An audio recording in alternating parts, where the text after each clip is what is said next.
Bismillahirrahmanirrahim. Assalamualaikum warahmatullahi wabarakatuh. Yang terhormat kepada Bapak Madani Hatta, SE, MSI, AKTCA. Baiklah, di sini perkenalkan nama saya Sefida Rasati dengan NPM C0C021041. Saya berasal dari kelas A D3 Akuntansi, Fakultas Ekonomi dan Bisnis Universitas Bengkulu. Baiklah, di sini saya akan menjelaskan sedikit tentang recording in process. Materi sebelumnya sudah dijelaskan mengenai 3 aktivitas utama akuntansi. Pada materi sebelumnya itu kita membahas tentang tahapan identifikasi transaksi. Tahapan selanjutnya dalam proses akuntansi adalah tahapan pencatatan. Tahapan pencatatan itu ada 3 tahapan. Yang pertama tahap pencatatan, yang kedua tahap pengklasifikasian, yang ketiga tahap pengiktisaran. Baiklah, tahapan yang pertama yaitu ada tahap pencatatan. Tahapan pencatatan yaitu mencatat transaksi berdasarkan bukti transaksinya. Kita mencatat transaksinya pertama kali yaitu ke jurnal. Jurnal ini terdiri dari banyak kolom. Tetapi jika menggunakan aplikasi, maka tampilannya itu tidak berbentuk kolom. Dalam pencatatan transaksi itu harus secara kronologis. Maksud dari kronologis itu urut tanggal kejadiannya.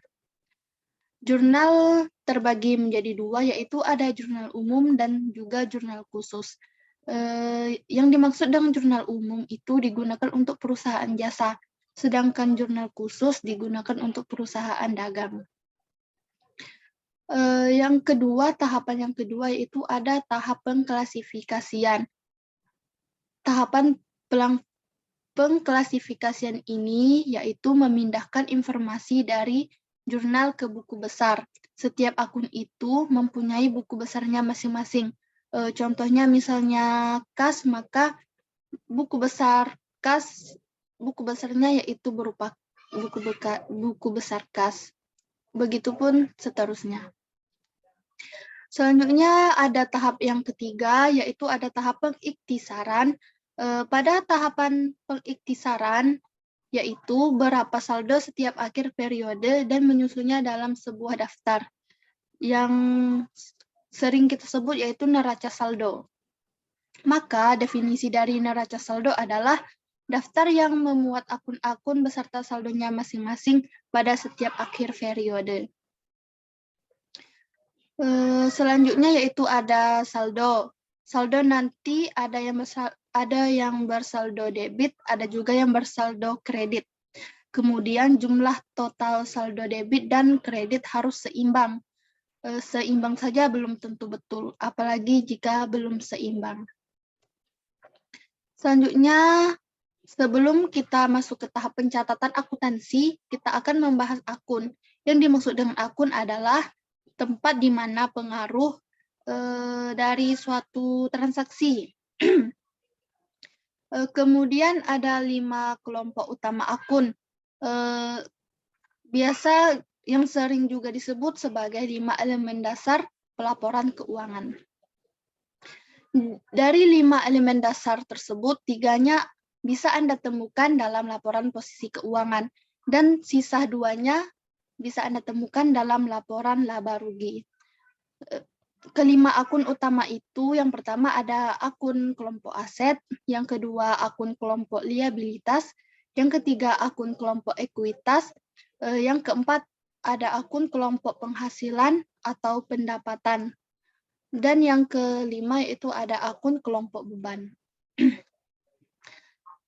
Kelima akun itu tadi adalah 5 akun utama dalam laporan keuangan.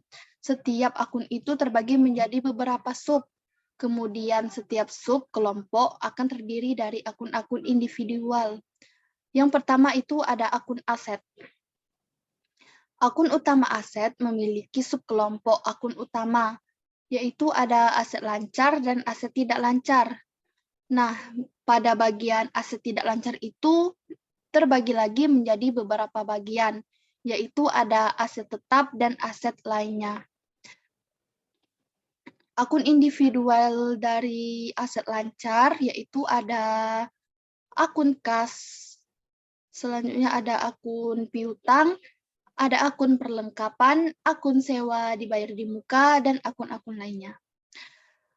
Yang dimaksud dengan aset lancar adalah aset yang memberikan manfaat bagi perusahaan dalam jangka waktu 1 tahun atau kurang dari 1 tahun.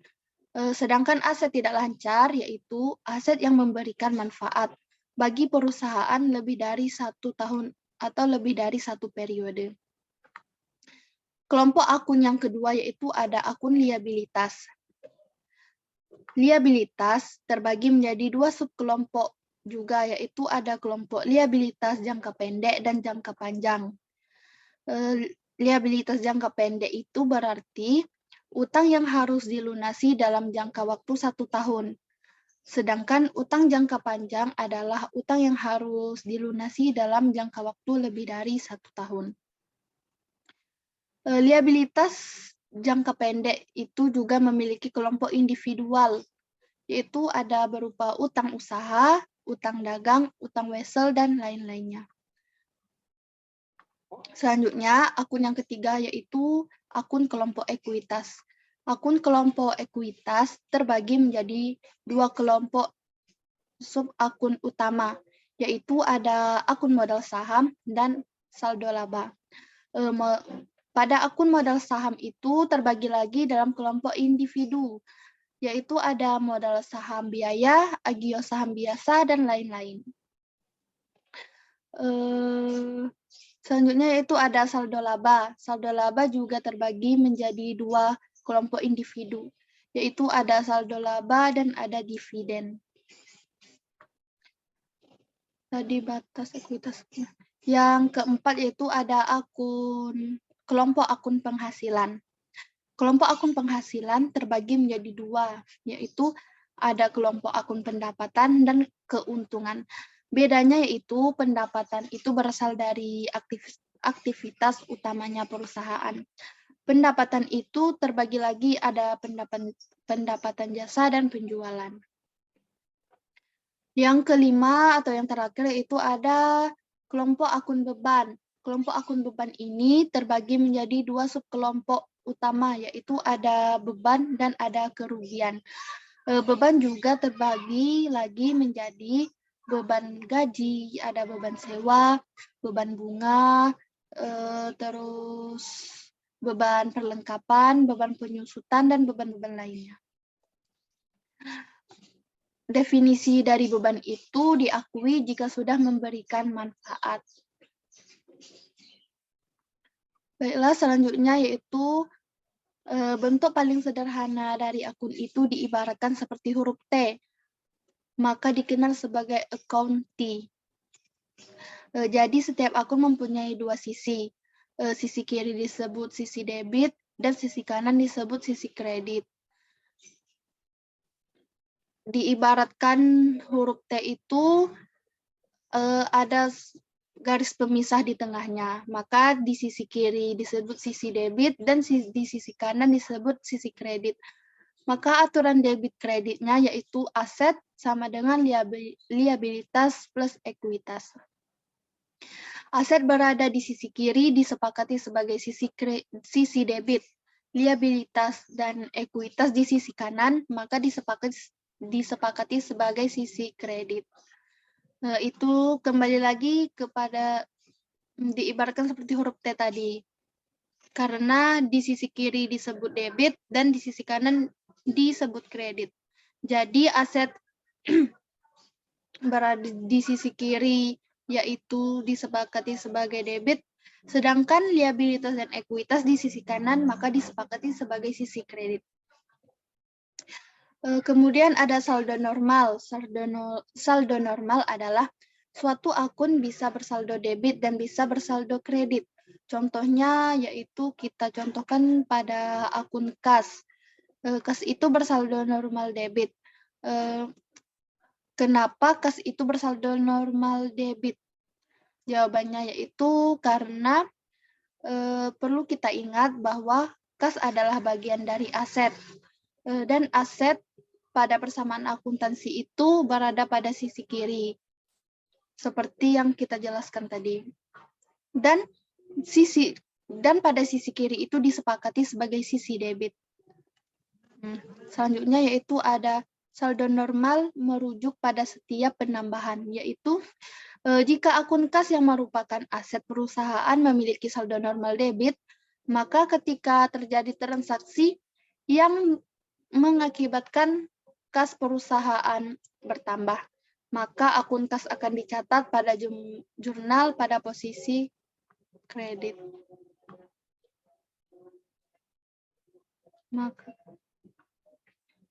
Selanjutnya yaitu ada siklus akuntansi. Saldo normal merujuk pada setiap. Yang tadi, maaf, saldo normal itu kan merujuk pada setiap penambahan. Artinya jika akun kas yang merupakan aset perusahaan memiliki saldo normal debit, maka ketika terjadi transaksi yang mengakibatkan kas perusahaan bertambah, maka akun kas akan dicatat pada jurnal pada posisi debit. Selanjutnya yaitu ada siklus akuntansi. Siklus akuntansi itu dimulai dengan adanya transaksi. Kemudian, berdasarkan bukti transaksi, transaksi itu akan dicatat pertama kali dalam jurnal.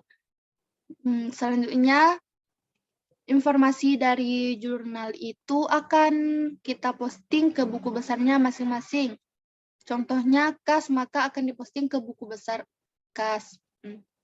Selanjutnya, setelah semua informasi dari jurnal diposting ke buku besar, maka pada setiap akhir periode atau pada akhir periode perusahaan akan menghitung saldo dari setiap akun. Setelah saldo dari setiap akun kita peroleh, maka kita susun dalam suatu data yang kita kenal dengan nama neraca saldo. Pada neraca saldo itu berisikan akun beserta saldonya masing-masing untuk satu tanggal tertentu. Kemudian ada beberapa akun yang belum menunjukkan nilai yang sebenarnya, sehingga perusahaan belum boleh untuk langsung menyusun laporan keuangan. Kalaupun perusahaan langsung menyusun laporan keuangan, maka informasi yang disajikan oleh perusahaan nanti akan ada informasi yang tidak mencerminkan nilai yang sebenarnya, sehingga seharusnya neraca saldo kita peroleh tidak langsung kita susun laporan keuangannya. Yang kita lakukan yaitu melakukan penyesuaian beberapa akun yang perlu penyesuaian. Aktivitas di atas yaitu dinamakan dengan jurnal penyesuaian. Selanjutnya kita mencatatnya tetap dalam bentuk from jurnal umum. Langkah selanjutnya setelah jurnal penyesuaian, maka harus posting kembali ke buku besar. Karena jumlah dan posting itu satu paket. Otomatis ada beberapa saldo yang mengalami penyesuaian. Lalu menghitung kembali saldo dari yang dinamakan neraca saldo setelah penyesuaian. Dan selanjutnya adalah menyusun catatan atas laporan keuangan. Setelah itu, buat jurnal penutup untuk menutup akun pendapatan beban, akun ikhtisar laba rugi, dan akun dividen. Kemudian, posting lagi ke buku besar dan hitung lagi saldo akun-akun dan susun neraca saldo setelah penutupan saldo dari akun-akun yang ada pada neraca saldo setelah penutupan. Pada neraca saldo setelah penutupan itu akan menjadi saldo awal untuk periode berikutnya.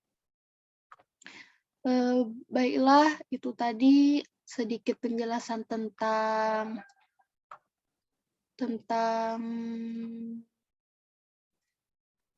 accounting in action. Baiklah, itu tadi sedikit penjelasan tentang recording in process. Maaf tadi tentang recording in process. Jika ada kata salah atau yang kurang berkenan, Saya mohon maaf dan kepada Allah saya mohon ampun. Saya akhiri. Wassalamualaikum warahmatullahi wabarakatuh.